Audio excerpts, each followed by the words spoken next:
শুরু করিতেছি মহান আল্লাহর নামে, যিনি পরম করুণাময় এবং অত্যন্ত দয়ালু।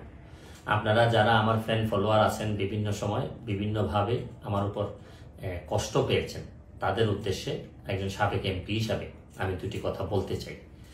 আমি আপনাদের এই সংস্কার, কোটা সংস্কার যে আন্দোলন, এই আন্দোলনে বা বৈষম্য বিরোধী ছাত্র আন্দোলন, এই আন্দোলনে কোটা সংস্কারের জন্য আমি সবসময় আপনাদের সাথে ছিলাম এবং এটাতে যারা আহত নিহত হয়েছেন তাদের পক্ষেও, এই বিচারের পক্ষেও আমি ছিলাম। কিন্তু আমার ব্যর্থতা হচ্ছে কি, আমি আপনাদেরকে বুঝাইতে পারি নাই। এটার জন্য আমি সম্পূর্ণ ব্যর্থ হয়েছি এবং আমি এই ব্যর্থ হওয়ার জন্য আমার যারা ফলোয়ার আছেন, যারা আমাকে নিয়ে প্রত্যাশা করেছেন, সবার কাছে আমি দুঃখ প্রকাশ করতেছি। আমি আপনাদেরকে আরেকটি কথা বলতে চাই।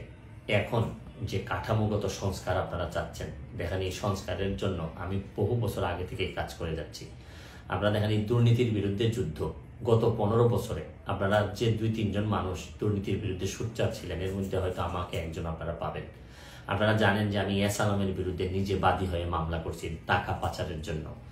আপনারা জানেন যে আওয়ামী লীগের বর্তমান কমিটির যিনি প্রচার সম্পাদক আব্দুস সুবহান গোলাপ, তার আমেরিকাতে 9 বাড়ি থাকা নিয়ে আমি নিজে বাদী হয়ে মামলা করছি। আমি পুলিশের সাবেক আইজিপি বেনজিরের বিরুদ্ধে নিজে বাদী হয়ে দুদকে মামলা করছি।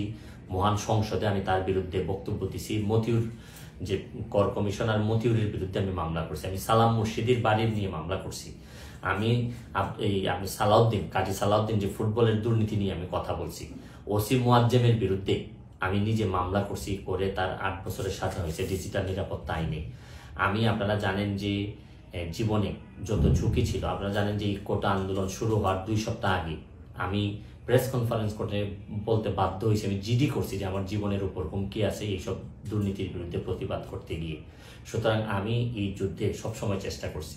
এখন আপনারা যারা যে যুদ্ধ শুরু করছেন, ছাত্র জনতার নেতৃত্বে যে যুদ্ধ, এই যুদ্ধে আমি মনে করি যে দুর্নীতির বিরুদ্ধে যুদ্ধ, এই যুদ্ধে আমি আপনাদের সবসময় আমি আপনাদেরকে দোয়া করি যে আমি যতদিন আসি চেষ্টা করে যাব দুর্নীতির বিরুদ্ধে এই যে যুদ্ধ, এই যুদ্ধে সবসময় শরীর থাকার আমার জায়গা থেকে আমি চেষ্টা করব। এই বলে আজকের মতো বিদায় নিচ্ছি। ভালো থাকুক আমার বাংলাদেশ, ভালো থাকুন সবাই। ধন্যবাদ।